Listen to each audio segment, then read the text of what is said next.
Good morning. Welcome to the November 16th CalHFA Board of Directors meeting. We have the handouts are available in the control panel for the GoToWebinar platform. We also have those available on our CalHFA website, as you can see on the screen. We will welcome public comments, and there will be instructions later in the meeting for that portion. We hope you'll enjoy the meeting, and I'll turn it over to the board members with Introductorship Chair Michael Gunning. All right, thank you, Melissa. Welcome, everyone. Sorry for the snafu, nothing like a little technology. Let's go ahead and start with the roll call. Ms. Avila Farias. Here. Ms. Gallagher. Right here. Thank you. Ms. Gunn for Dr. Bassiani. Here. Mr. Gunning. Here, finally. Mr. Hunter. Here. Mr. Starr for Treasurer Ma. Here. Mr. Seeley for Director Velasquez. I'm here. Ms. Grant for Secretary Castro Ramirez. Present. Mr. Prince. Present. Mr. Russell. Present. Ms. Sotelo. Ms. Sotelo is absent today. Mr. White. Present. Thank you. Mr. Silber for Mr. Asefa. Here. Ms. Miller for Ms. Bosler. Ms. Miller is absent today. Ms. Johnson Hall. Here. Chair Gunning, we do have a quorum. All right, thank you very much, Melissa, and thanks everyone for being here. Next agenda item is approval of the minutes for our October 21st meeting. Did anyone have any comments or corrections or edits or thoughts about the minutes? If there is none, I move acceptance by acclamation, Melissa. Awesome. Moving to item number 3. I don't think I have many comments. I'll save mine for the next item, but Tina, the floor is yours. Thank you, Chair Gunning, and thank you, Board of Directors, as well as members of the public for your attendance at the meeting today. I have a few updates before we get into the agenda. This is the last meeting of the year, so I want to wish all of you a happy and healthy holiday season. I want to also thank you for your support of the agency in 2021. Hard to believe that we're already very close to the end of the year. And I also want to mention I look forward to a very productive 2022 in working with you. The first meeting of 2022 is set for January 20th, so mark your calendars. And we have a full schedule that can be found on the CalHFA website. So, first business today, keeping the board informed and how we intend to go forward with that. As I mentioned at the last meeting, we have been working on ways to develop, to keep the board members even more informed about our ongoing programs and initiatives. Why? I believe that an integral part of cultivating the organization's identity should be among top priority of keeping our board members engaged and informed. And so we're going to be working on those efforts to make sure that you are informed and authentic in your presentations within the communities that you are working in. As part of that effort, we will be taking a little bit more time in future board meetings to give you updates. And in fact, later today, we will receive an update on our award-winning initiative that I am really excited about, Building Black Wealth. I also want to remind the board that our board packages, which are sent via email and accessible on the website, also contain several standing reports, that provide a great deal of information on our production numbers associated with our various programs. We're doing that again so that you can really get a lot of information. You have accessibility to those informations right at your fingertips. And of course, I will be hitting on some of those highlights in my comments at the top of each meeting going forward as well. To that end, I would like to provide an update on some of our key programs that we are working on right now. I'll start with the ADUs.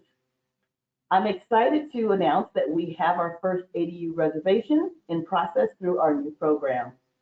We talk so much about program design, funding sources, project specifications.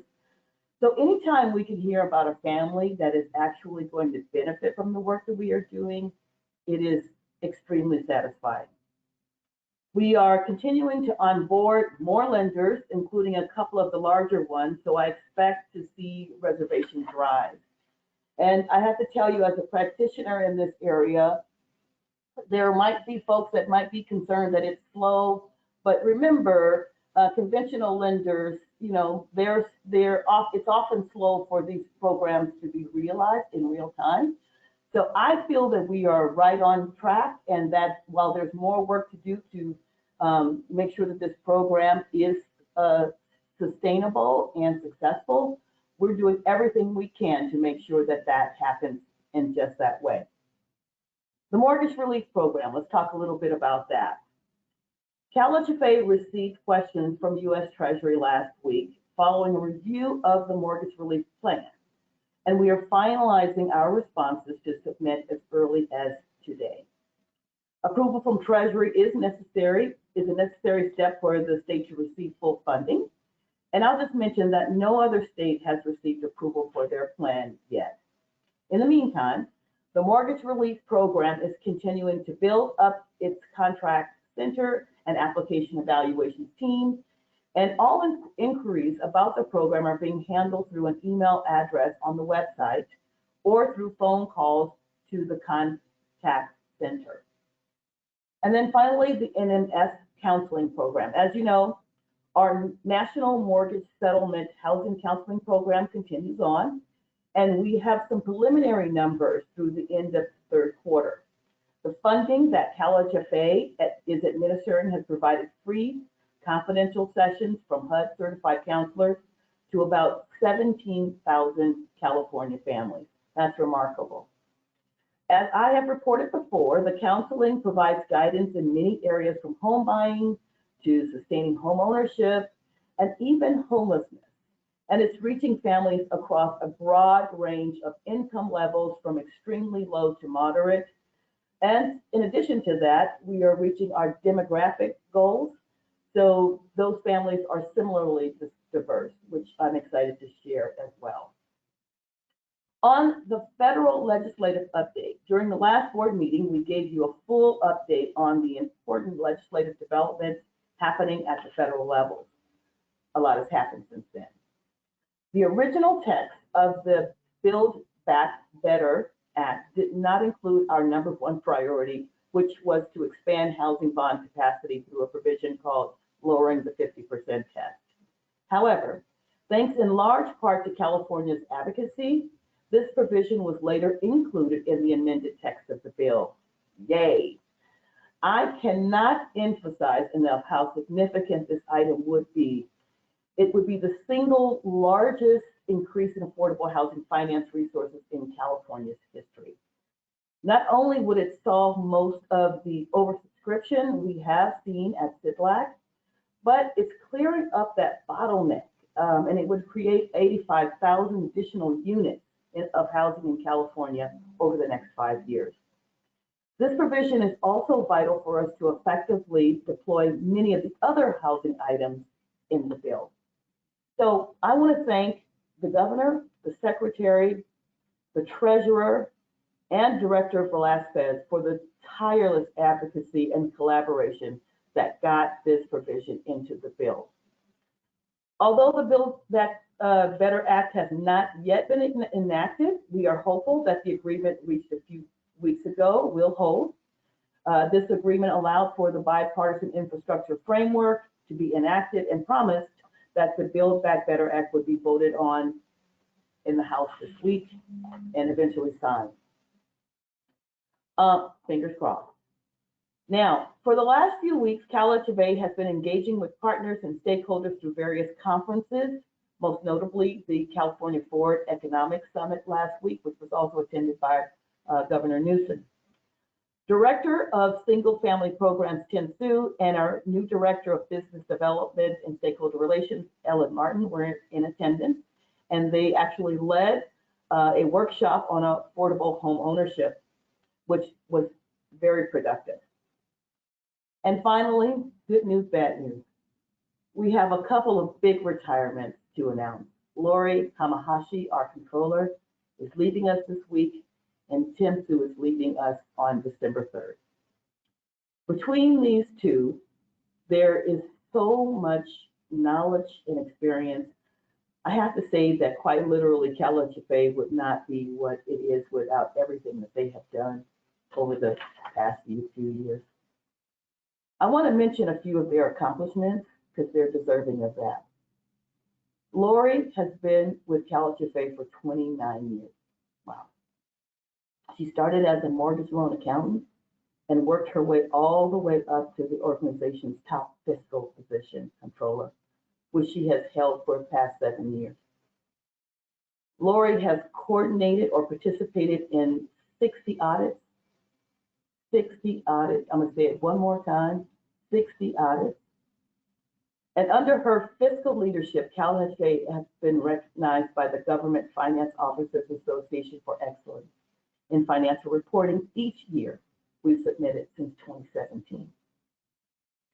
I'm also told that she led the fiscal service softball team for 6 agency picnic championships. She is a bad shape. We are really going to miss Lori, both personally and professionally, and I want to just thank her so much for her contributions to CalHFA.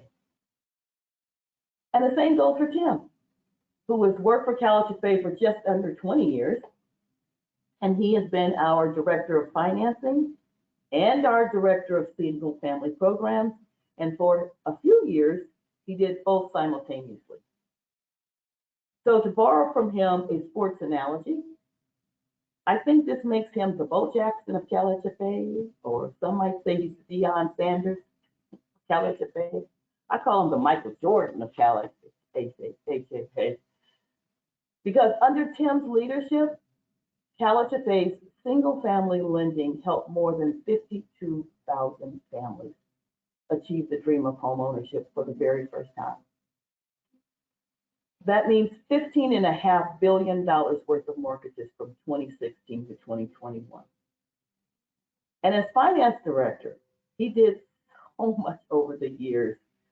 But 2 items that I have to mention are his work in executing an innovative and intricate partnership with Apple.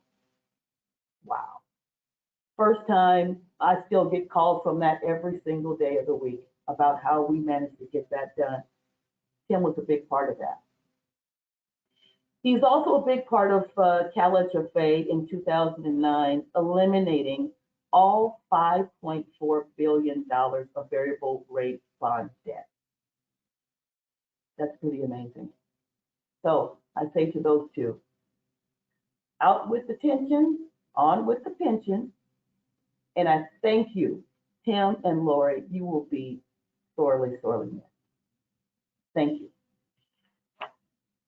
Mr. Chair, maybe I'm going to steal your thunder, but is there an opportunity for us to do a recognition from the board, some kind of motion to thank both for their tremendous contributions to not just CalHFA, but really to the state of California and to the families we serve?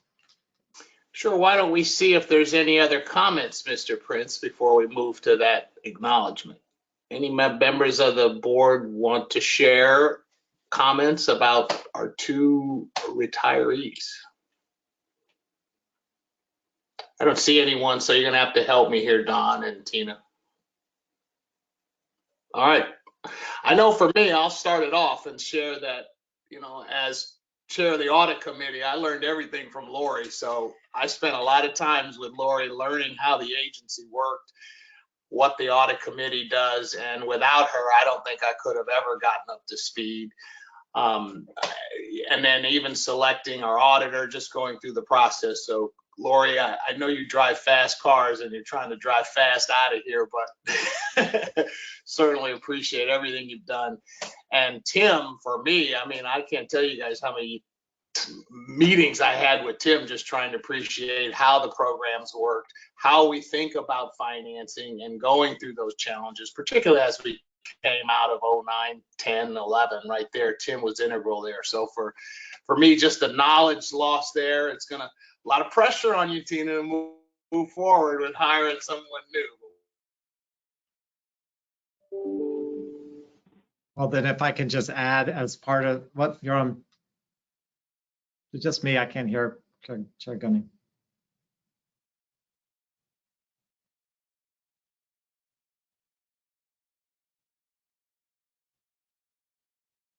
Not just you. I can't hear him either. Okay, whew. Chair Gunning, we lost you.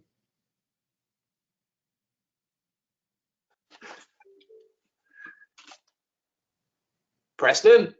Now we can, now you're back. Okay.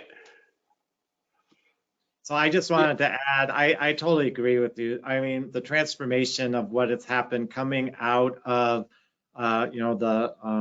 the recession of 2007 and 2008, getting this really important organization financially strong. I mean, I think Jonathan's going to do a much better job to talk about the history and what came out of it. I came in towards the latter part of that and got to watch not just the amazing audits but it's really the transformation of getting us to the strong footing. I would only add that Tim also, not just his baseball analogies, but some of his jokes were the best jokes. I mean, they always took a little time to like process, but both will be tremendously missed. But we have a great organization, so no fretting. It's strong footing is there. The foundation they leave is really appreciated. Awesome. Thank you, Mr. Prince. Go ahead, Jonathan. Yeah, Jonathan Hunter. I would just add a couple comments. I actually thought there were times in financial reporting when I wasn't sure Tim was actually a sports fan or not. Some of the connections were a bit tortured. So when I heard about his retirement, I was trying to think, do we have a no trade clause or something that we can impose? And I do recall quite vividly in the first couple of years being on the board, wondering why in the world I ever agreed to be on the board at such an incredible time. And the staff of CalHFA, and Tim was exemplary in this, the work that was done, not just to keep the agency intact, but to keep families in their homes, which is what was necessary in order to keep the agency intact. There was incredible work done in those transition periods, and Tim was central to a lot of that work. And I think we owe a great debt of thanks to him and to all the staff who guided the agency through some very, very difficult periods in our history. Ditto for that. Thank you, Jonathan. Any other board members have comments? Ms. Gallagher, go ahead, Eileen. Eileen, go ahead. Okay, sure. Thank you. I just want to add my thoughts. I mean, obviously the staff has been great in shepherding the agency through what was such a difficult time, but also I want to add at a personal note that, to thank Tim personally for the generosity of time he has shared with me, and I know other board members, in explaining the program and really trying to help us, grapple and understand all the complexity here. And I just have always felt trust in you, Tim, in that your knowledge and your intentions were, I felt that we were in very capable hands, and I appreciate that, and I want to just congratulate you on your next chapter. We'll certainly miss you here. All right, any other board members? Mr. Chair? Hey. Yes, go ahead. Hey. Eileen, you said it perfectly. That's what I was looking forward to commenting on. Of course, complimenting everything that everyone has said, but Tim, you make things digestible.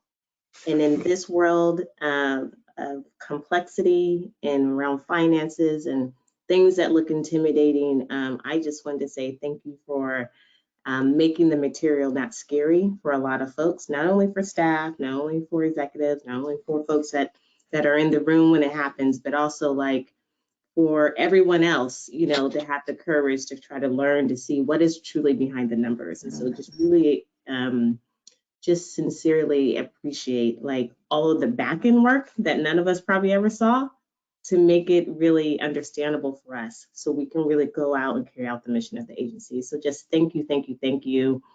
Just know on behalf of Secretary Ramirez and myself that we have learned so much in the midst of this pandemic, and that the things that we've been able to digest, just know that we're going to carry it for a while. So thank you so much. Great, thank you, Melinda. Any other comments from board members? Yes, Chair Gunning, I'd like to also share my sentiment of staff just being so stellar. And I had to reread the email twice because I was incredulous that Tim was leaving us. But Tim, you're so valued and appreciated. And I too have enjoyed over the years to learn so much from you and making very complex financial data explainable to all of us. And it's just been an amazing journey with you, and really happy for you, but really sad for the CalHFA family that we're losing you. But I'm happy for your next chapter. That's very exciting. And again, heartbroken when I saw that email, but you deserve the best. And I'm so happy that, you know, you were a chapter in my book, and that I'm a chapter in your book as well. So thank you for all your service to affordable housing in the state of California. Okay, don't get the big head, Tim. All right. So Jonathan, do we want a motion? Is that what you're offering, or are we just comments okay? I didn't know what was your thinking there? I was thinking a motion, but it might be out of order. I don't know. Have to turn to legal counsel if we could do one. Claire, an opinion there, or what do you think? Just an acknowledgement. I'm sure if you made the motion and if there's a second, we can go forward. I'll second that. I hear a second. I need to hear a motion first, though. We can't I did- hear I you. did- Then I'll make a motion. I I think just Claire's make a talking, but we motion. can't hear her. Chair Gunning, Claire's talking, but we can't hear her. Okay. Does that mean she's on mute? Well, I'll let you make the motion, Jonathan. Okay, so I would just make a motion that the board by acclamation recognize the contributions of Lori and Tim to the work of the agency and supporting the well-being of the citizens of the great state of California. I second that. Well done. It's been moved and seconded. How about by acclamation we accept it?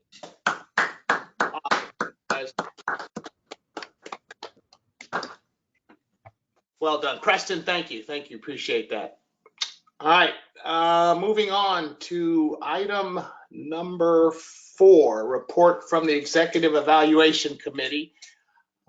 At 9 a.m., we met, myself, Mr. Hunter, and Secretary Castro Ramirez to talk about the executive evaluation of our ED.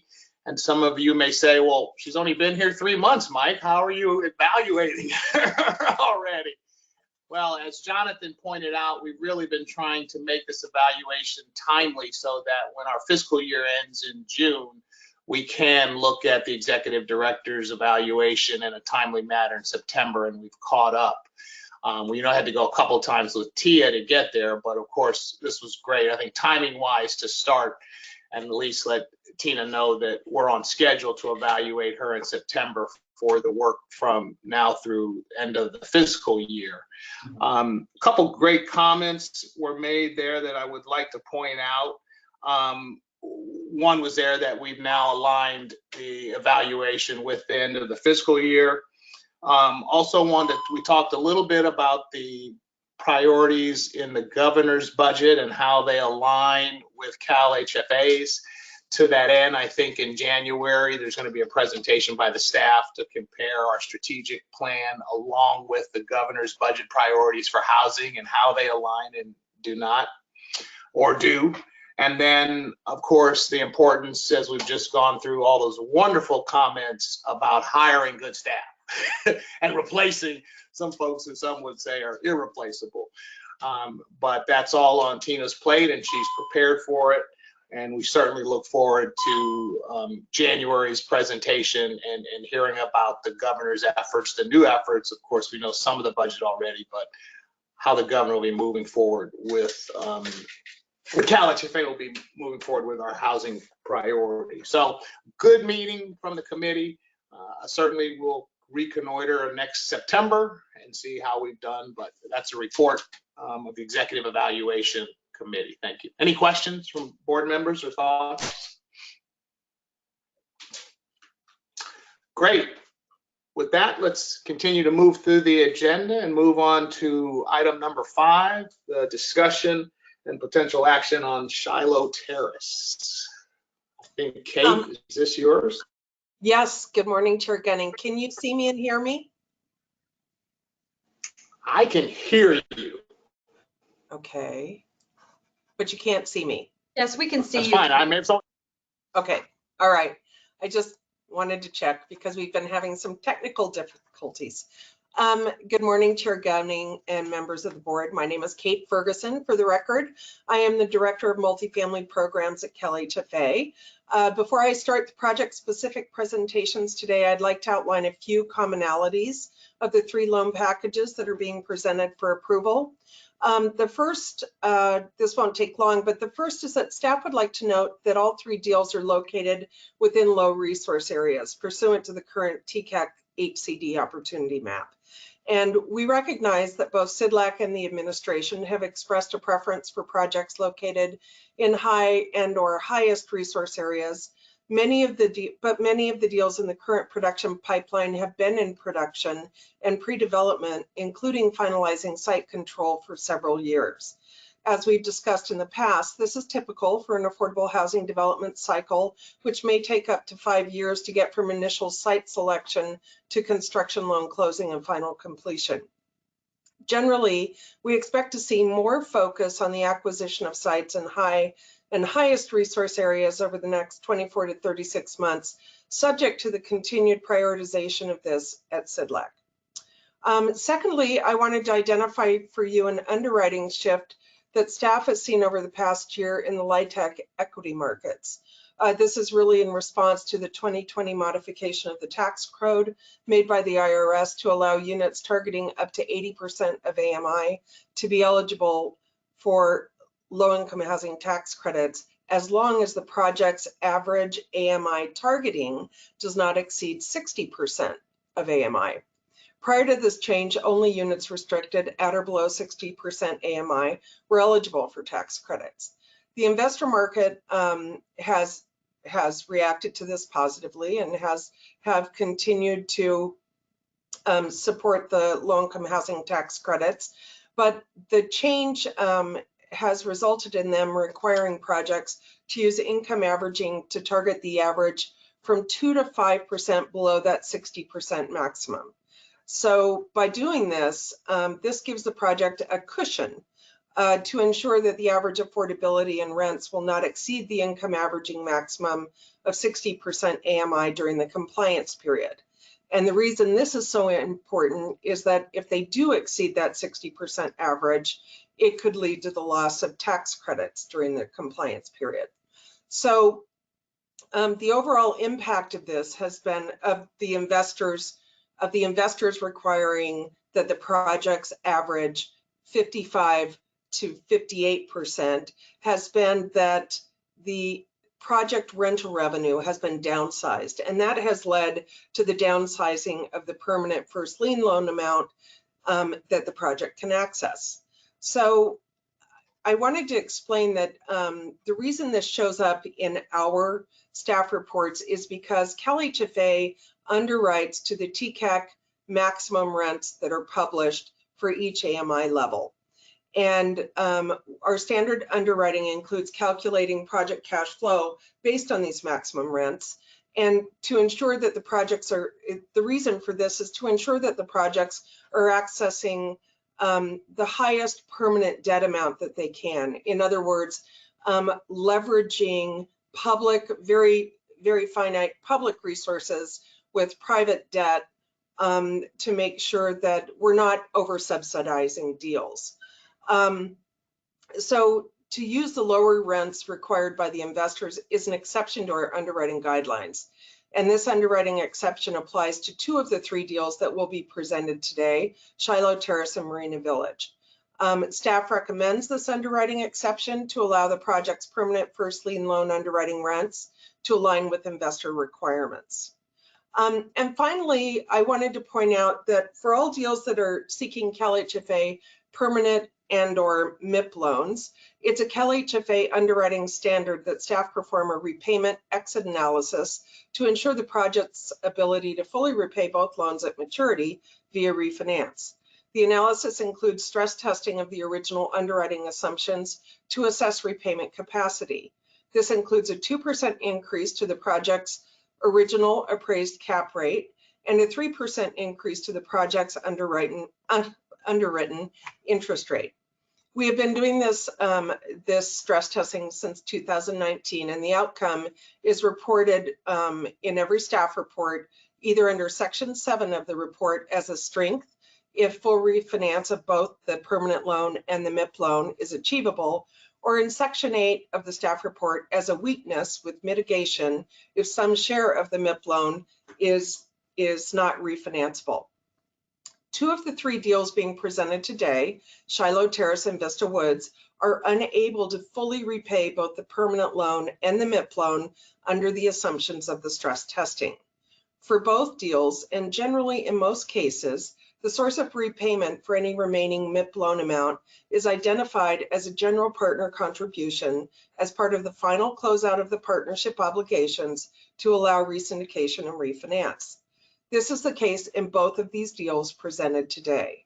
Staff recommends approval of this exception based on the strength and experience of both developers and the investors involved in these deals. So now I'll proceed with the presentations for the 3 individual projects. Combined, these projects will provide 473 new units of affordable housing for families and seniors in Sonoma, Solano, and Contra Costa counties. Hey, Kate, Yes, sir. see if there's any questions from board members. Okay. On comments. That was some good information. Let's just make sure everyone absorbed that. Any questions from board members? Good question, Kate. The stress test that you used was based on the HCD rents? Yes. Well, it's based on the rents that are, if the HCD, we always underwrite to HCD rents unless the investors require they underwrite to a lower. Yes. So if you stressed it. I'm sorry, I said HCD rents. I mean TCAC rents. Yeah. So if you stressed it without the investor requirement for the rents, do they meet the exit tests? Not necessarily, no. Some of these, what we're doing is we're taking the cap rate up and we're taking the interest rate up. And we already have a 50 basis point cushion in the interest rate that we are underwriting to today. So really, it's not necessarily related to the rents that could or couldn't affect some part of it, some nominal part of it. It's really more related to the fact that we're stress testing to find out worst case scenario, where do we think we'll be in year 15? And does that make sense? It does, yeah. Okay. All right. And we started doing this. Another thing that I'll just let the board know is that Tina, under her direction, and Don and I have talked about this for a couple of years, but just haven't gotten there yet. What we're hoping to do with the stress testing and then on the back end is to do some risk rating of our portfolio as we book these new bigger deals that have different metrics and different risk profiles, because our permanent loans that we're booking now are much larger than our older portfolio, which has many loans that are 10 million and below. So that's part part of this discipline will continue to grow from just the underwriting side, but also into our ongoing asset management of the portfolio as we go forward. Does that make sense? Yeah, thank you, Kate. Appreciate that. Okay. Any other questions on that? Okay. All right. Well, we'll go into, yes, sir. So we'll head right into Shiloh Terrace. I have Kevin Brown, who is a CalHFA multi-housing finance specialist who underwrote the deal. Sheena Ko, our Chief Credit Officer, and John Heafy of CRP Affordable Housing and Community Development, who is the developer, on the phone to answer questions at the end of the presentation. So next slide, please. So Shiloh Terrace is a family new construction mixed income project consisting of one 3-story and one 4-story building, both elevator serviced, built at grade. These are to be located in the city of Windsor in Sonoma County. The project consists of 134 residential units, including one manager's unit. There will be 6 2-bedroom units and 128 3-bedroom units. The rents will be restricted between 30 and 70% of the area median income per TCAC requirements. 10% of the units will be at 30% AMI, 10% at 50% AMI, 37% at 60% AMI, and 42% at 70% AMI. The Town of Windsor's parking requirements for multifamily affordable housing development at the subject site are 2 spaces for each 2-bedroom and 3-bedroom unit, and an additional 1 space per unit for guests, which is 402 spaces. The Town of Windsor approved a zoning waiver for reduced parking ratio of 1 space per unit, requiring a total of 134 spaces. The developer has added 11 additional parking spaces for on-site staff and guests for a total of 145 spaces. Next slide, please. CalHFA is proposing to provide a $27,080,000 permanent first lien loan with the term of 17 years, amortized over 40 years at an estimated interest rate of 4.19%. In addition, a $3.9 million MIP subsidy loan will be provided with a term of 17 years at an interest rate, at an interest rate of 1% simple interest, or the applicable federal rate, AFR, in effect at the time of the MIP closing. Tax credit equity of approximately $41.5 million will be provided by CREA for federal and solar credits, and Monarch Private Capital for the state credits. And the developer will defer approximately $6.6 million in developer fee. Based on the appraisal report dated 9/7/21, the capture rate is 3.68% and the absorption rate is 16 units per month, which will result in overall lease up within 18 months of completion. Next slide, please. Shiloh Terrace is located at 6011 Shiloh Road, Old Redwood Highway, Town of Windsor, Sonoma County, which is northwest of the Bay Area. It's considered part of the Northern Geographic Region at SIDLAC. The project received $42.8 million of bond cap from SIDLAC, approximately $37.6 million of 4% federal tax credits, $9.8 million of state tax credits, and $523,000 of solar tax credits from TCAC on August 11th, 2021. Next slide, please. The site is 4.39 acres located on the north side of Shiloh Road, with frontage on the southwest side of Old Redwood Highway. The site is located within a low resource area per TCAC HCD's opportunity map. The project includes a community room, exercise facility, computer, business center, central laundry, et cetera, et cetera. The site is located close to grocery stores, public transit, park and recreation, schools, public library, and retail. Next slide, please. The site currently contains 2 existing single-family residential dwelling units, which will be demolished during construction. The developer has submitted a relocation plan, and it has budgeted $204,000 for permanent relocation expenses. The Phase 1 report dated January 26, 21 concluded no additional investigation was recommended. However, it does identify asbestos contaminant materials and lead-based paint within the existing structure. An updated Phase 1 Asbestos and lead mitigation plan are required and subject to CalHFA, construction lender and investor approvals prior to construction loan closing. Remediation of all environmental findings is a part of the construction plan and budget as required by all lending parties. Next slide, please.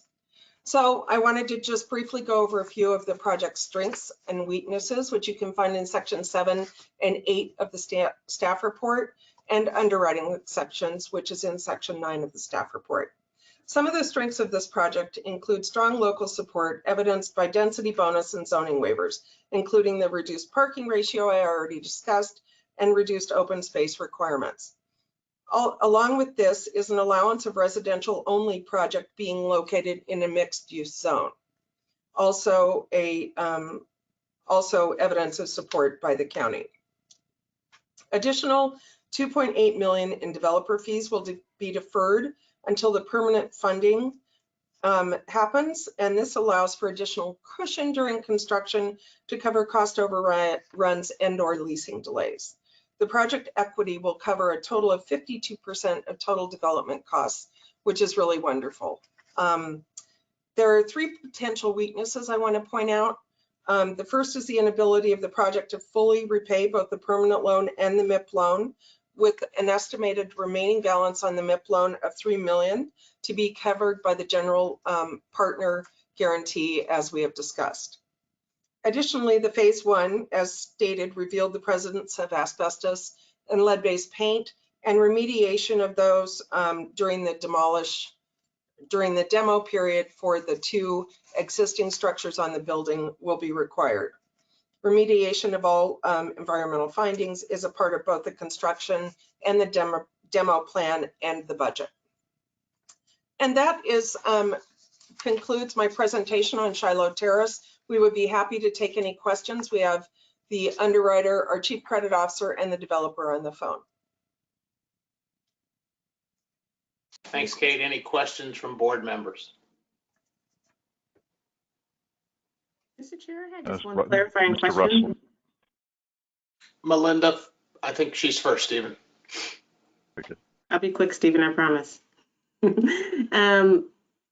You know, I think you may already mention this, but what was that cost per unit for Shiloh? And is that in comparison to other MIP program projects? I'm going to ask Sheena to respond to that. I don't have it right in front of me. Oh, sure. Good morning, everyone. My name is Sheena Ko. So to answer the question, the per unit cost for this particular project is roughly about $594,000 per unit. And on the staff report, section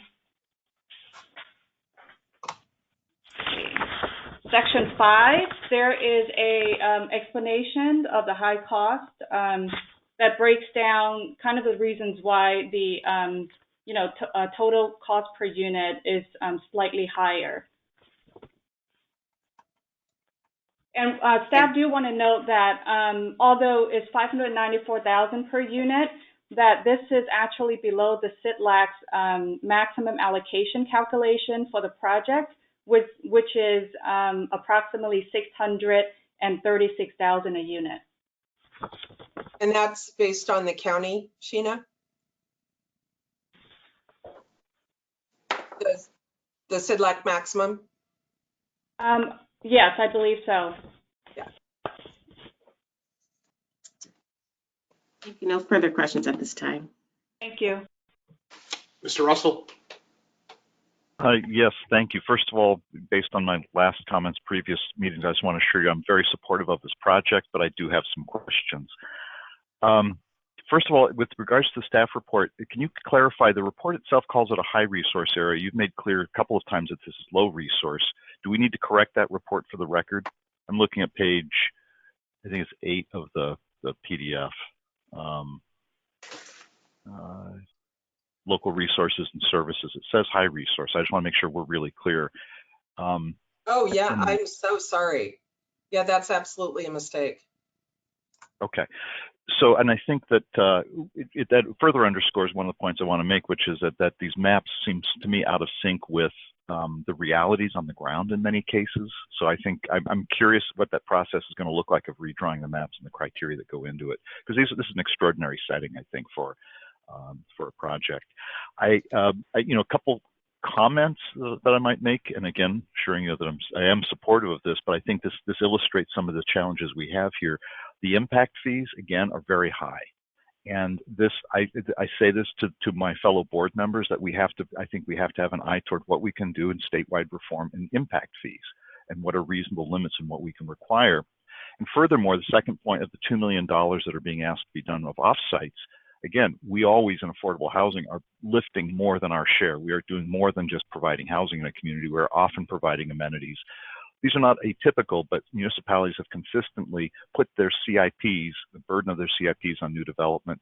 And here's a case where infrastructure dollars, we want to do something good with infrastructure dollars to support housing.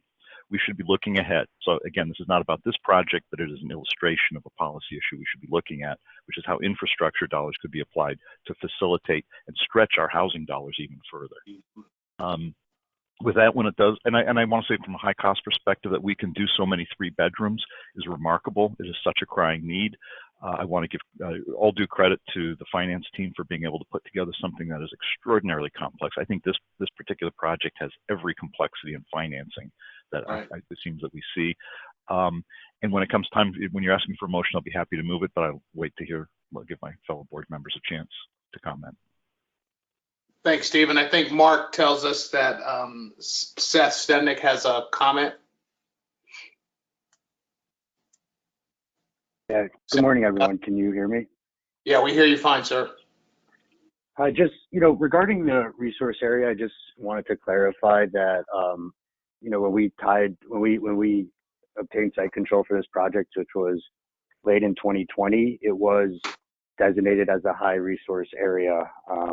And because these maps changed, TCAC has basically instituted a, grandfather clause where, they'll basically, if you tie up a site that's higher highest resource, they'll, for the next 7 years, they'll consider it higher highest, even if the resource area subsequently changes. So I just wanted to clarify. I think that might be the reason for the discrepancy,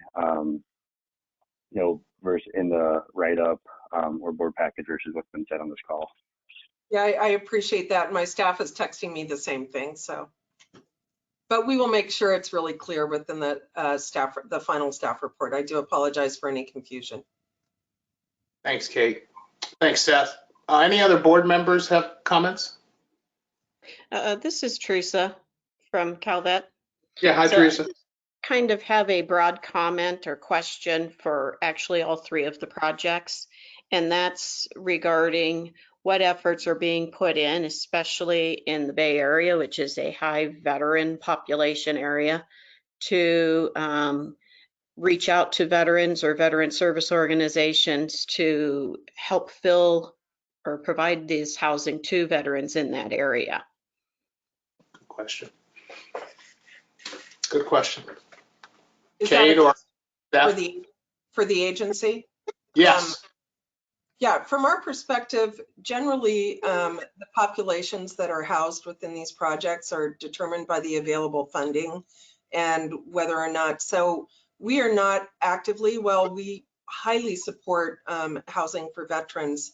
By the time we get the deals, the population of these deals has already been set, the affordability's been set. I guess I would say, I know that the VHHP money that's at HCD, we could ask Mr. Seeley to comment on that, but from our perspective, we don't have a special veterans program. So I don't know if you wanted. I understand that, and I wasn't thinking from the agency, and I understand VHHP, thank you very much. I was thinking from the organizations, because they're still going to be out in, not the organizations, but the developers and the service providers who are going to be on the ground working in those communities and reaching out to the affordable community to fill these homes, what sort of work they're doing to try and sync up and help recruit veterans into these homes, or make sure that the veteran population there understands that these new affordable units are coming online. The Bay Area is replete with veterans, and the one project that we'll talk about later is in Fairfield, right next to an Air Force base. I mean, so these communities have lots of veterans, but veterans are not known for necessarily being in the mix with the general population. They tend to go to veteran service organizations, veteran specific. And if the developers and the service providers are not reaching out to veteran service organizations like Swords to Plowshares or the American Legions or the VFWs in the area, they're not going to be really reaching and helping that population in those areas either. And so we're in the early planning stages of these. Now's a good time for people to be thinking about and building those relationships and trying to help spread the net for capturing those in need of this affordable housing.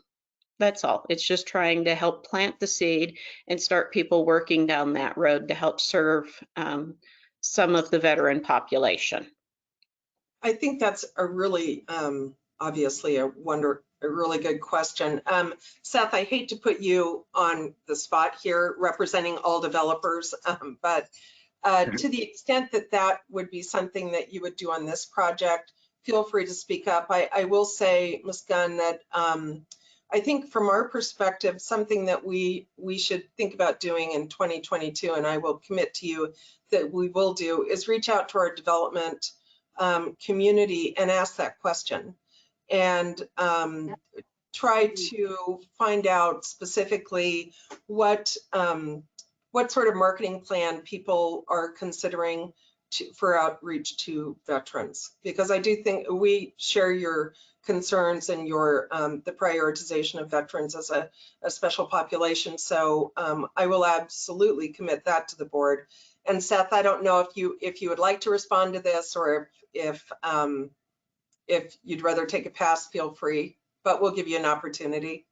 No, Ms. Gunn, thank you for raising that comment, and us as an organization, we're very supportive of the veteran population, understand there is a great need there. And I think kind of the key thing you said is these projects are in their early planning stages, and while we have not developed a concrete marketing plan to reach veterans specifically, we will talk with our service providers and property managers and internally, and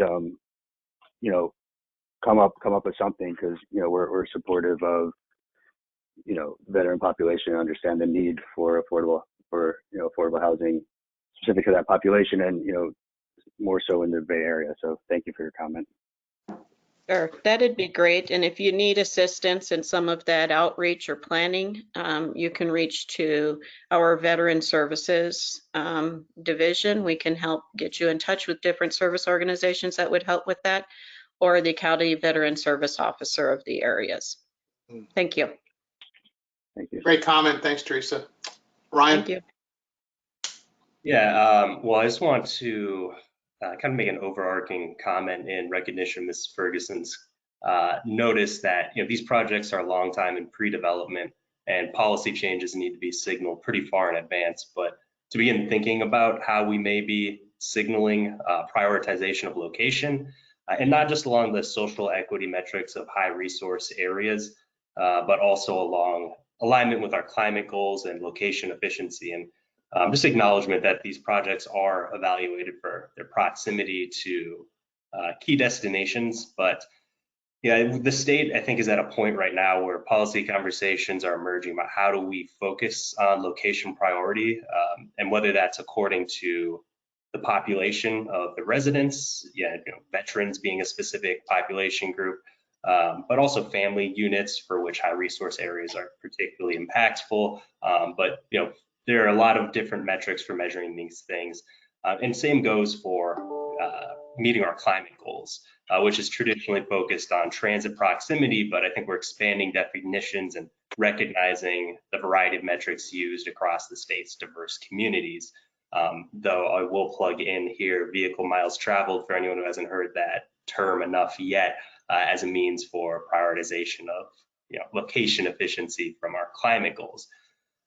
So just to loop this back, to begin thinking about how we might signal these in advance for developers who are beginning their site acquisition processes and to scope out their projects, but also as a plug for alignment across other housing programs which are also having these conversations, which is an ongoing effort at the state.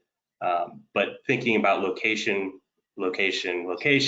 for these projects as really being a key underlying tenet of prioritization of aligning these funding programs, not just for the benefits for social equity, but also the cost to residents and communities for maintaining infill infrastructure and reducing impact fees in areas that we really need development, as opposed to on the peripheries of these communities and expanding, maybe in greenfill areas or on the wildlife urban interface.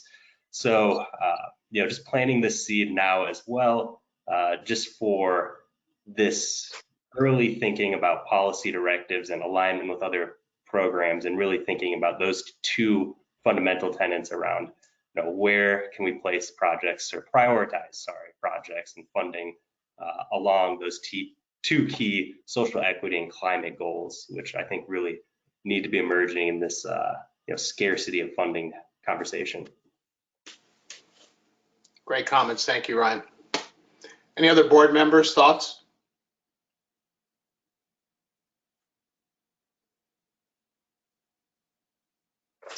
Great. Is there a motion for Shiloh? I would be prepared to move resolution 21-20. And I'll second. Who seconded? Teresa.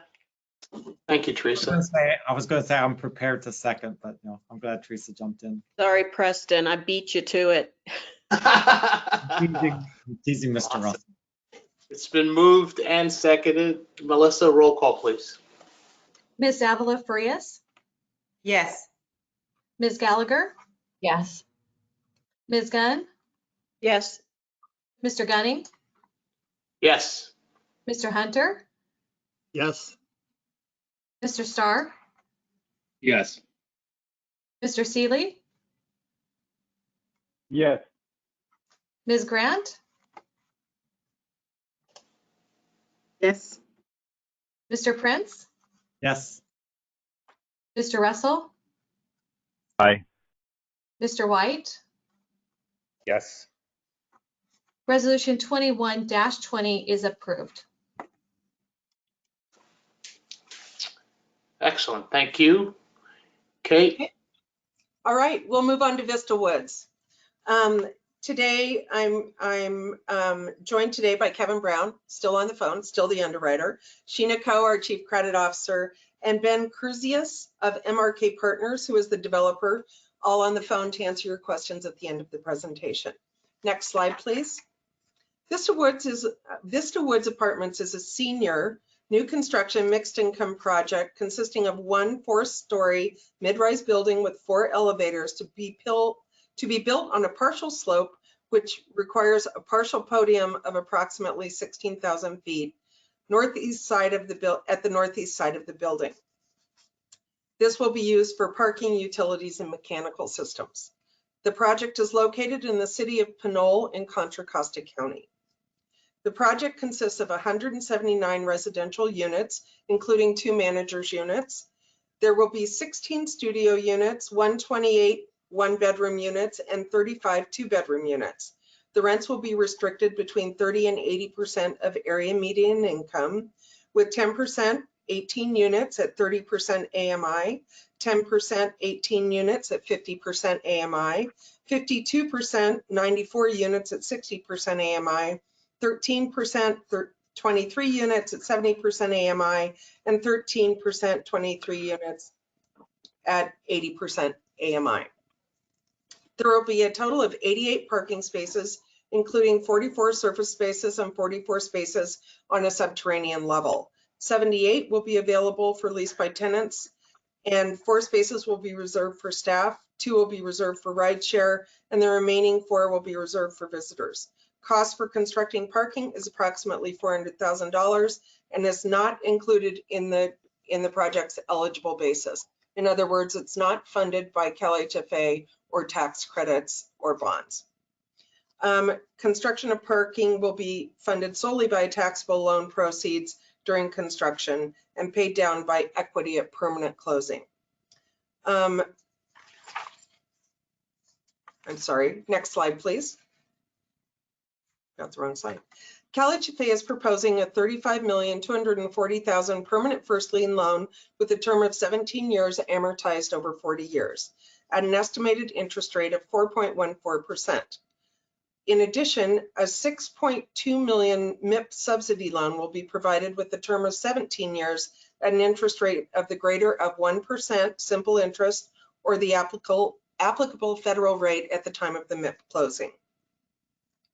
Tax credit equity of approximately $36 million will be provided by Merchants Capital Investments, LLC, and the developer will defer approximately $6 million in developer fee. Based on the appraisal report dated 10/8/21, the capture rate is 12% and the absorption rate is 40 units a month. Lease up is expected to occur within 5 months of completion. Next slide, please. Vista Woods is located at 1106 San Pablo Avenue and 600 Roble Avenue in the city of Pinole, Contra Costa County, and is considered part of the East Bay geographic region at SIDLAC.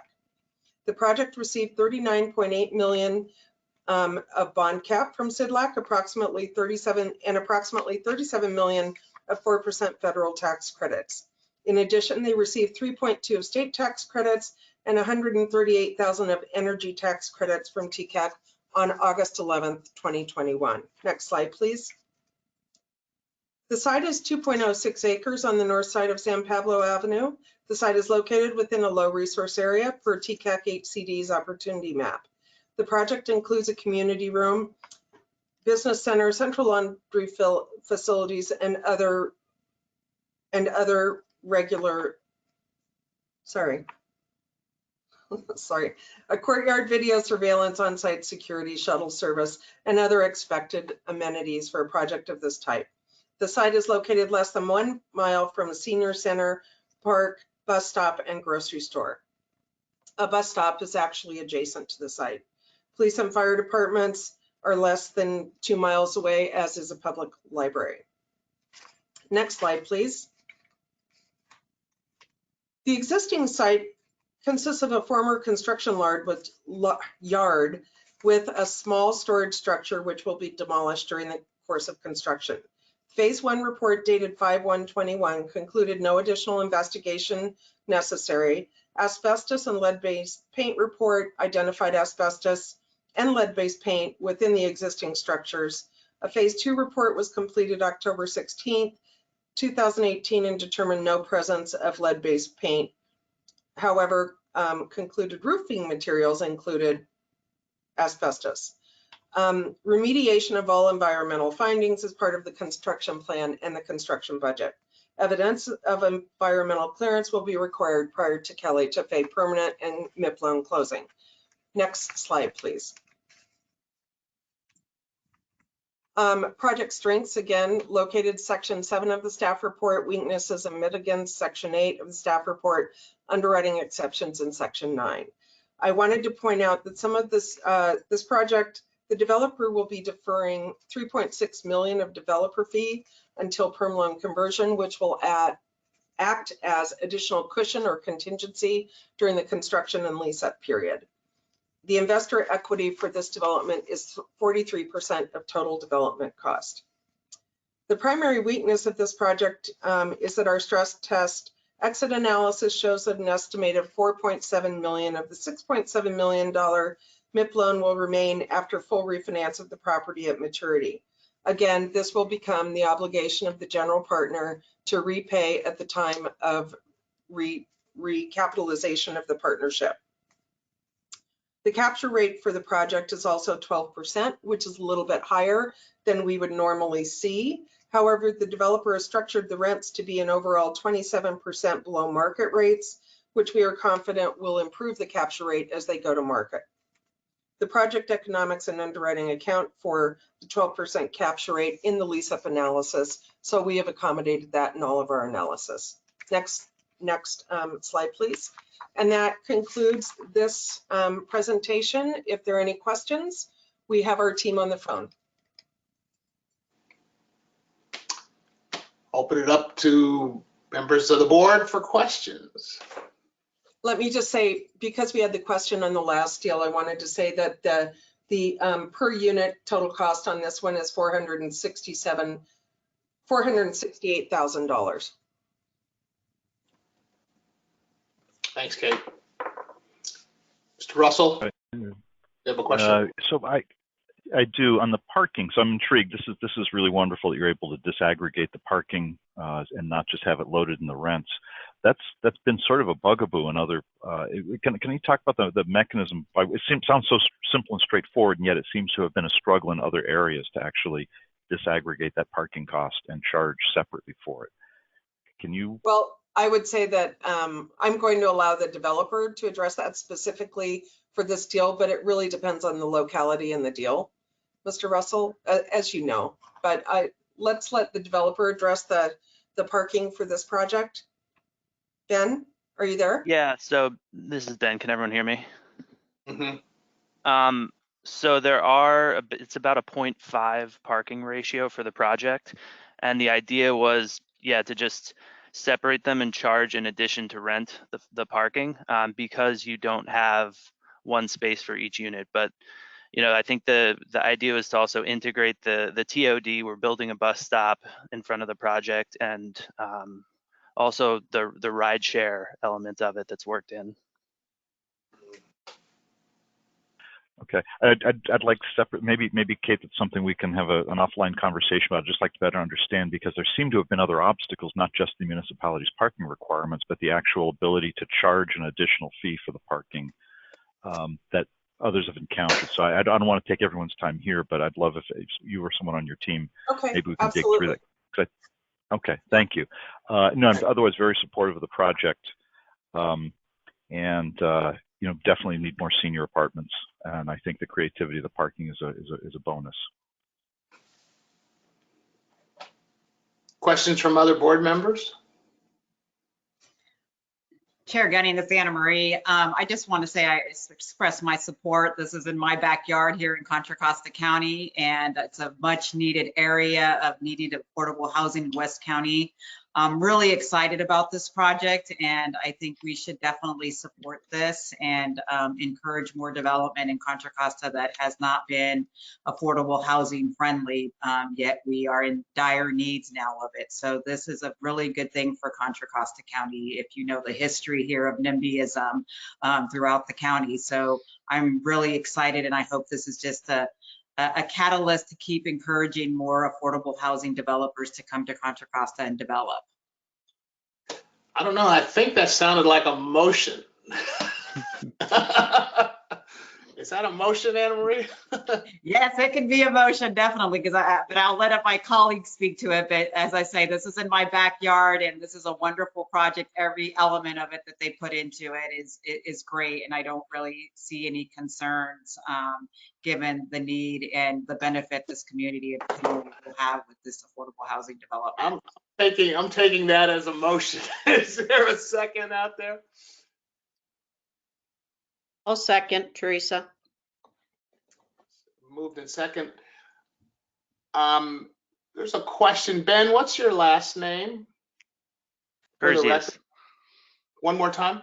Kurzius, Kurzius. Thank you. Thank you, sir. Mm-hmm. Any other comments from board members? Hearing, seeing none. Melissa, how about the roll call? It's been moved and seconded. Ms. Davila Farias? Yes. Ms. Gallagher? Yes. Ms. Gunn? Yes. Mr. Gunning? Aye. Mr. Hunter? Yes. Mr. Starr? Yes. Mr. Seeley, Yes. Ms. Grant, Yes. Mr. Prince, Yes. Mr. Russell, Aye. Mr. White. Yes. Resolution 21-21 is approved. Are we staying in Contra Costa? No, we are moving on. The next one's in Solano County. So let's move on to Marina Village. Kevin and Sheena remain on the phone, and Grant Stevens of Kingdom Development, and Don Harris of Solano Affordable Housing Foundation are on the phone to represent the developer. Next slide, please. Marina Village Apartments is a family new construction mixed income project consisting of 8 3-story walk-up buildings and 1 community building built at grade to be located in, I always say this wrong, Suisun City in Solano County. Is that right? Suisun. Suisun City in Solano County. The project consists of 160 residential units, including 1 manager's unit. There will be 39 1-bedroom units, 55 2-bedroom units, 53 bedroom units, and 16 4-bedroom units. The rents will be restricted between 30 and 70% of area median income, including 10% at 30%, that's 16 units, 18%, 28 units at 40%, 7%, 11 units at 60%, 65%, 104 units at 70% AMI. There will be a total of 234 parking spaces, which will be reserved for exclusive use by the residents, their guests, and on-site staff. The City of Suisun's parking requirements for multifamily affordable housing development at the subject site are 1 space per unit and an additional 0.25 spaces for guests for a total of 200 parking spaces.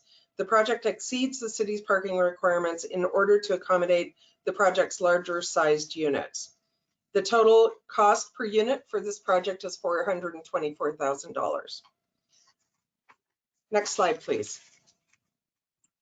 CalHFA is proposing to provide a tax-exempt recycled bond of $2.5 million during construction and $24,125,000 in permanent first lien loan with a term of 30 years amortized over 40 years at an estimated interest rate of 4.22%. In addition, a $3,175,000 MIP subsidy loan will be provided with the term of 30 years at an interest rate equal to the greater of 1% simple interest or the applicable federal rate in effect at the time of the MIP closing.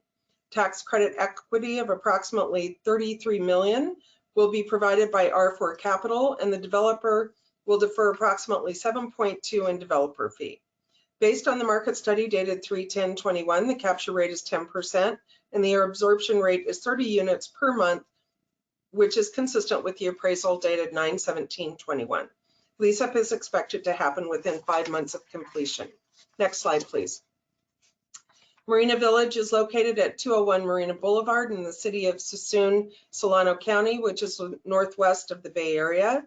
This is considered part of the Northern Geographic Region at SIDLAC. The project received $35,449,239 in bond cap from SIDLAC and approximately $32 million of 4% federal tax credits and $7.5 million of state tax credits from TCAC on August 11th, 2021. Next slide, please. The site is 5.2 acres located in the southeast corner of Marina Boulevard and Buena Vista Avenue. The site is located within a low resource area per TCAC and HCD's opportunity map.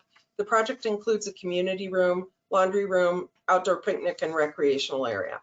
The site is located close to grocery stores, public transit, parks and rec, schools, public library, hospital, and retail, all within less than a mile.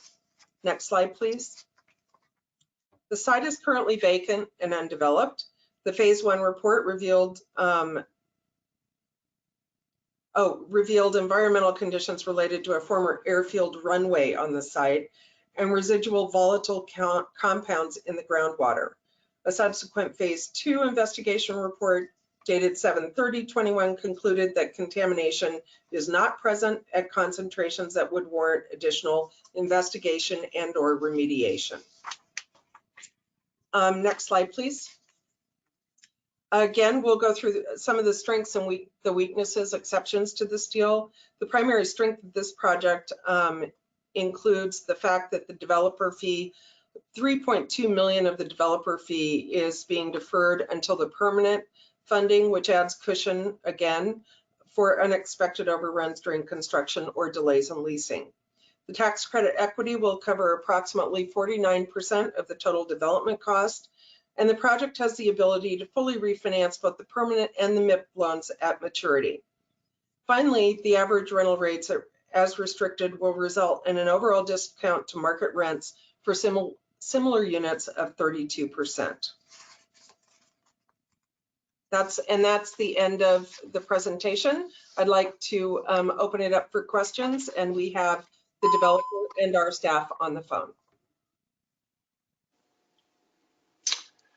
Are there any questions from board members? Mr. Russell? Quick question. Yeah, do you have a site plan? I didn't, I'm sorry, I may have been reading the text while you were showing. Is there a site plan slide? The first slide number 2 is the site plan. Okay, thank you. Can we see that again? Can you go back to that? Yep. Mm-hmm.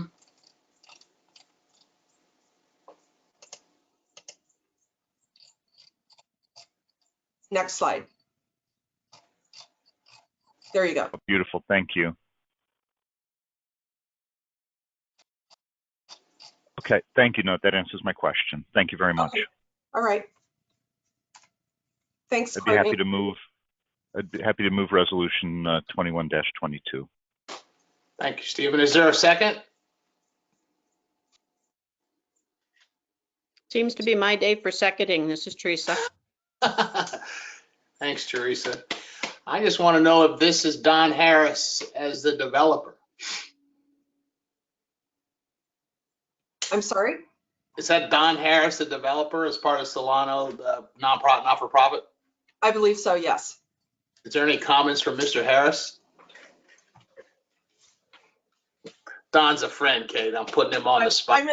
I'm assuming he is. He's the one representing the borrower today. I think, right. Yeah, he is. Mr. Harris?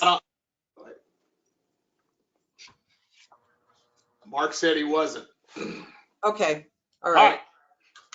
Good stuff. It's been moved and seconded. No more questions from board members. Melissa, how about a roll call? Ms. Avila Farias, Yes. Ms. Gallagher, Yes. Ms. Gunn, Yes. Mr. Gunning, Yes. Mr. Hunter, Yes. Mr. Starr, Yes. Mr. Seeley, Yeah. Ms. Grant, Yes. Mr. Prince, Yes. Mr. Russell, Aye. Mr. White. Yes. Resolution 21-22 is approved. Awesome. Thank you. Good presentations. Thank you, Kate. Great job. Moving on to agenda item number 8. I think Kathy, you have the floor. All right, can you guys hear me? Mm-hmm. Okay. Let's see here. So good morning, members of the board. As some of you may know, our marketing and single family divisions have been working together on a Black homeownership initiative called the Building Black Wealth campaign. We've received lots of feedback and community from community organizations and advocates, and a few of you have recently inquired about the initiative, so we thought this would be a good time to give the board a quick status report. Ashley Garner is here. She's our community outreach specialist, and she's one of the key masterminds behind this campaign. She has a passion for the subject and has eagerly taken on the lead in this effort. So I'd like to have Ashley give you an overview of the campaign, what we've accomplished, what we're doing now, and where we're going. Ashley?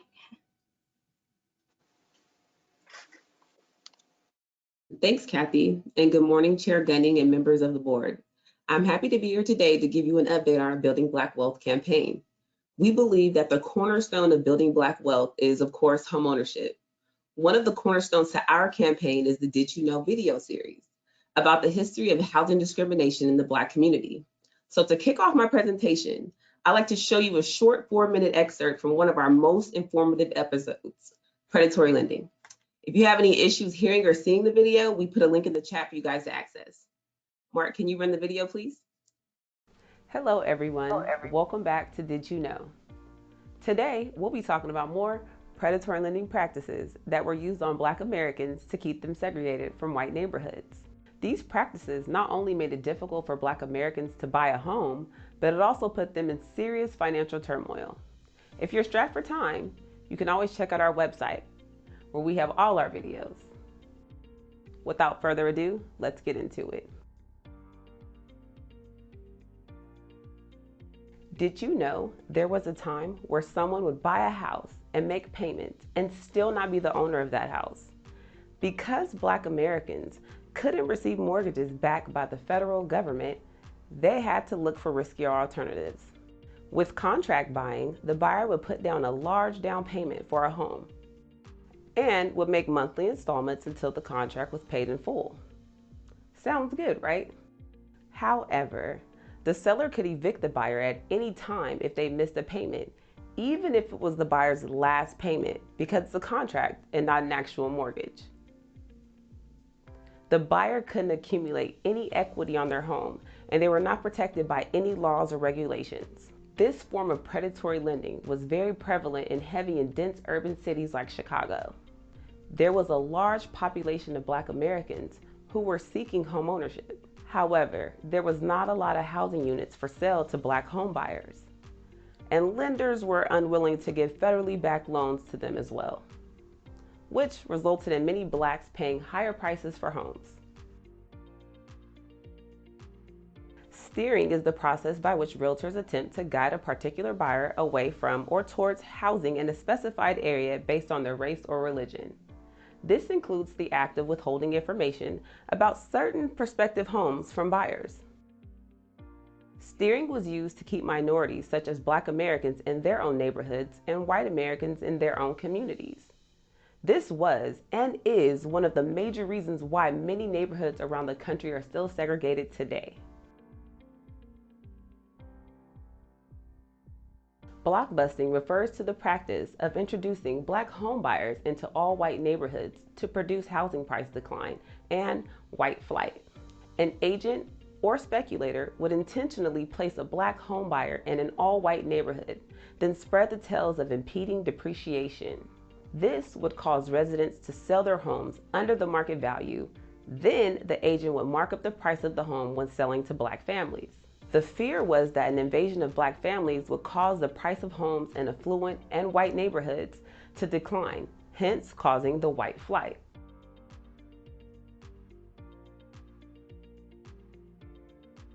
Racially restrictive covenants were agreements between buyers and sellers of property that usually appeared in the deed. These covenants stated that the property would not be sold, leased, or transferred to minority groups. This was also the common method used by the real estate industry to enforce racial segregation at the time. From 1924 to 1950, Article 34 of the Realtors National Code mandated that no realtor should introduce an individual into a neighborhood whose presence would clearly be detrimental to the property values in the neighborhood. These covenants strategically isolated Black Americans, as they were usually identified as a restricted group on the deed. You can find many of these agreements on old deeds today.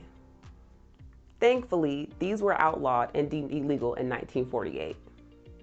These unethical lending and housing practices worked together to block Black Americans from accessing the resources needed to obtain homeownership. It wasn't until the Fair Housing Act of 1968 that most of these unethical practices were outlawed. If you would like to learn more, please check out our website. Thank you.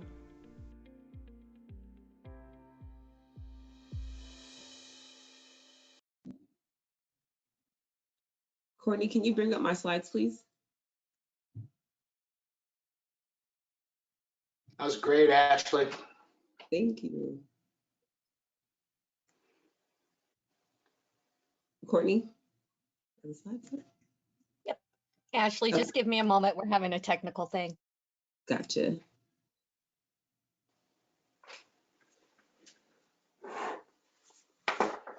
I take the moment then to agree with you, Chair Gunning. That was a great video, and I'm going to go back and look at all of them now. I think you took, a long history, very difficult topic, and distilled it into really understandable, accessible terms. That's both heartbreaking and I know then lays the foundation for us as an agency and as a community to think better and do better as we move forward. So thank you, Ashley. Thank you.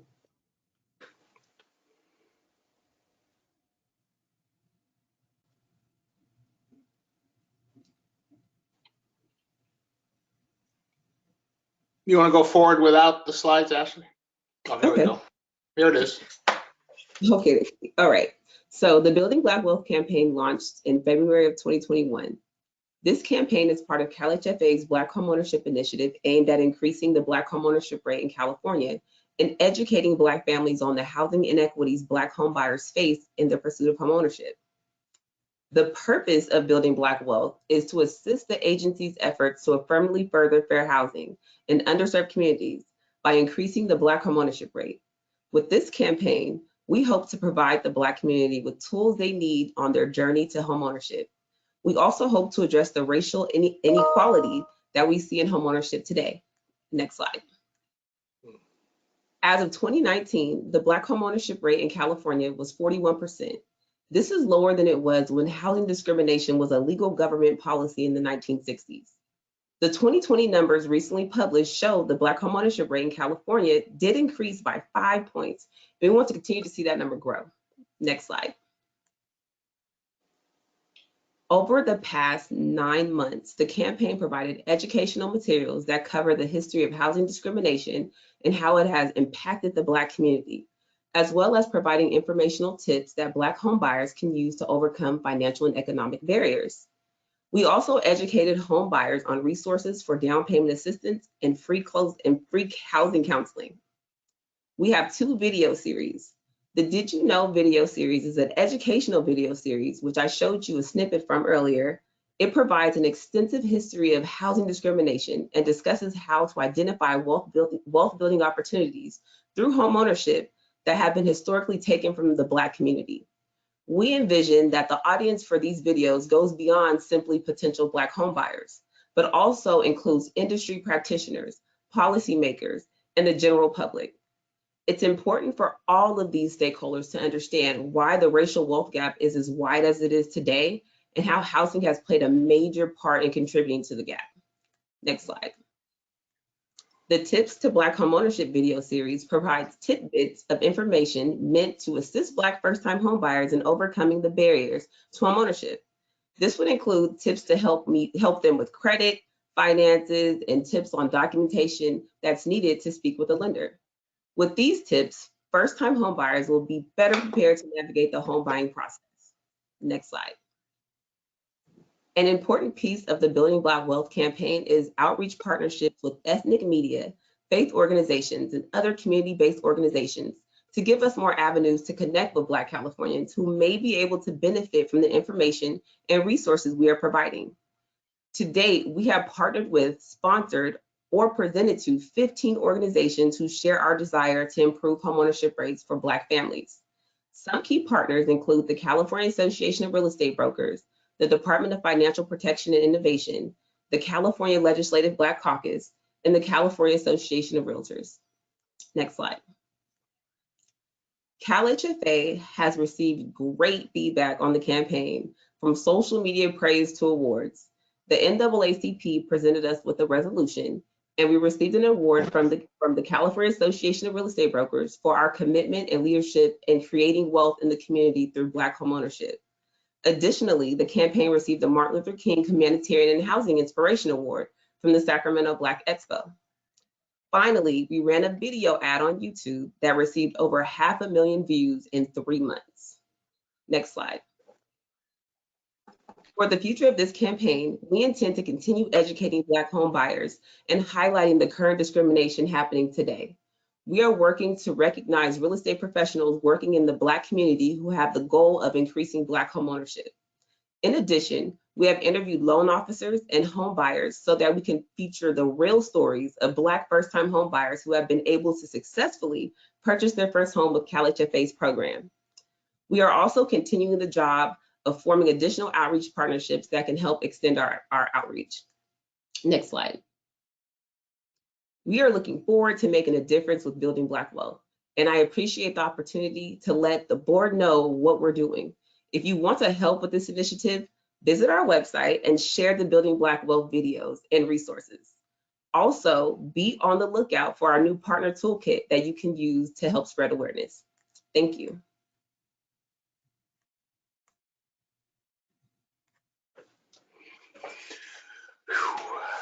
That's awesome. Thank you, Ash.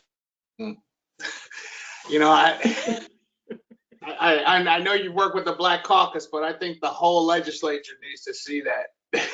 We need to work on that, Ashley. Any other comments from board members? Mr. Chair, I just wanted to just also just comment, Ashley, thank you so much for your commitment to the initiative and for being an advocate and ambassador of it.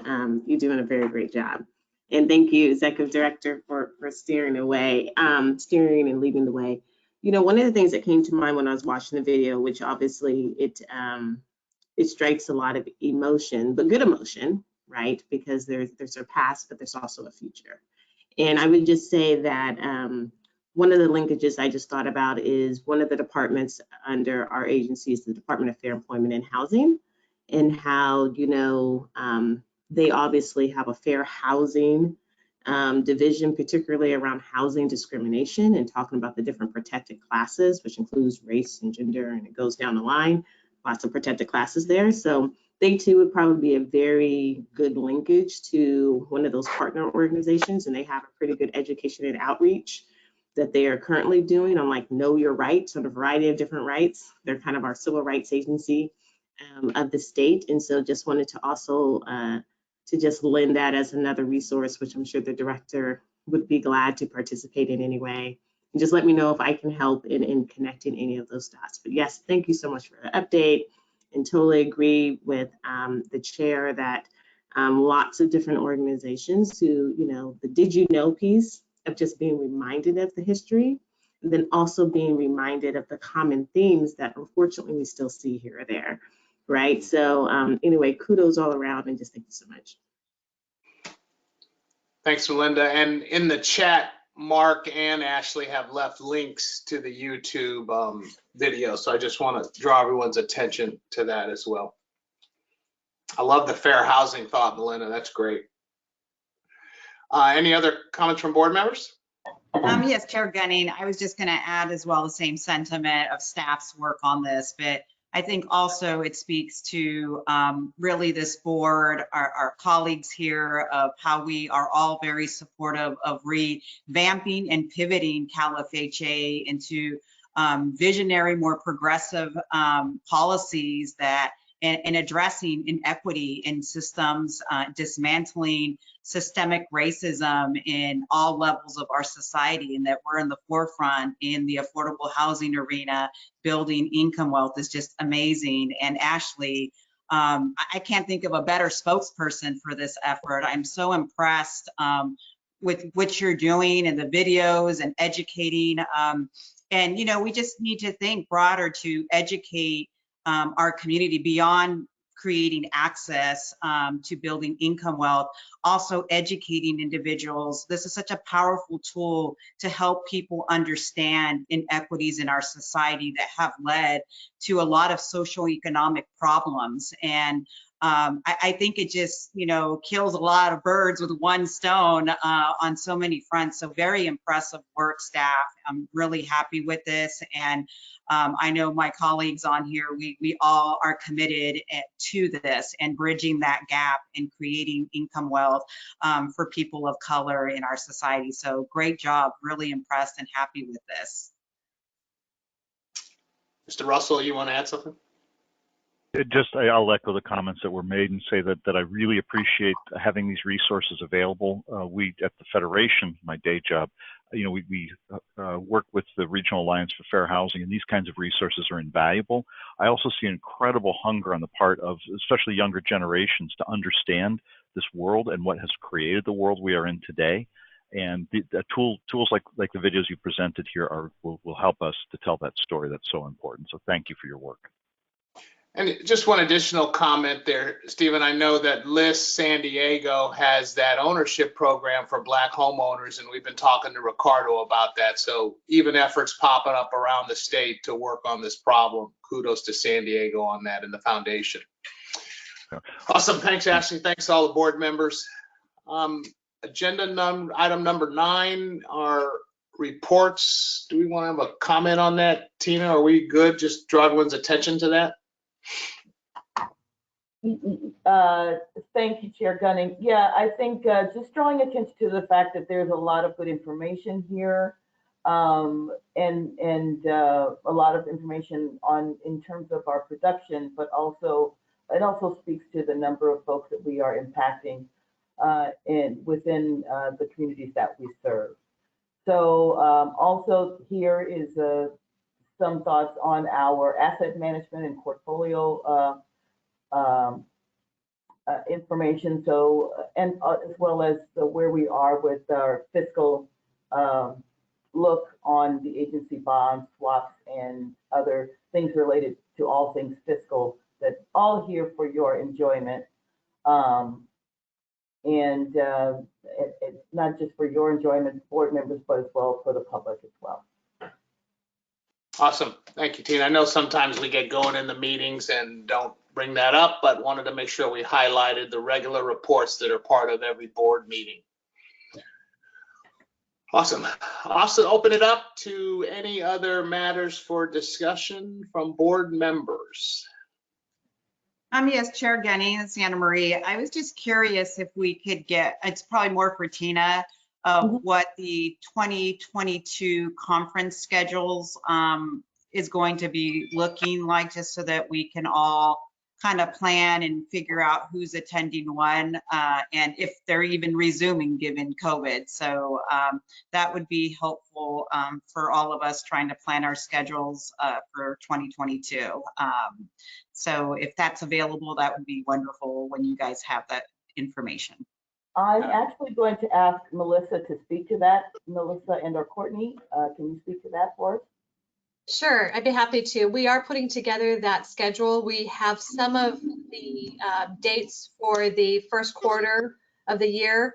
We still don't have some of the dates as we go later into the year, but we'll put out what we have and share that with the board and ask for your interest in participating in those events and representing CalHFA. And Melissa, are they looking like they're still going to continue virtually, or are they starting to look more like they're going to resume in person? Yeah, it looks like a mix right now. So, and I, we of course don't know how the year will progress, but assuming that it's very similar to now, I think we'll see more in-person events occurring than we certainly did last year. Yeah, the March for NACS is a great opportunity, Anne-Marie, as you and I both know. We'd like to go back there. It's been since 2019. Good stuff. Thank you. Any other board members with items? Are there any members of the public that wish to comment? Mark said there weren't any, but we're offering a chance now. Yeah, please raise your hand if you're interested in making a comment or asking a question of the board. I do not see any hands raised. Awesome, thank you. All right, thanks everyone. Great meeting. Is there a motion to adjourn? By acclamation. Hang on, Stephen. Come on, your turn. Okay. Thanks everyone. Good to see you. We won't see you in. Thanks to everyone. We won't see you in December, but bright and early in January. Thanks everyone. Happy holidays. Thank you. Happy holidays.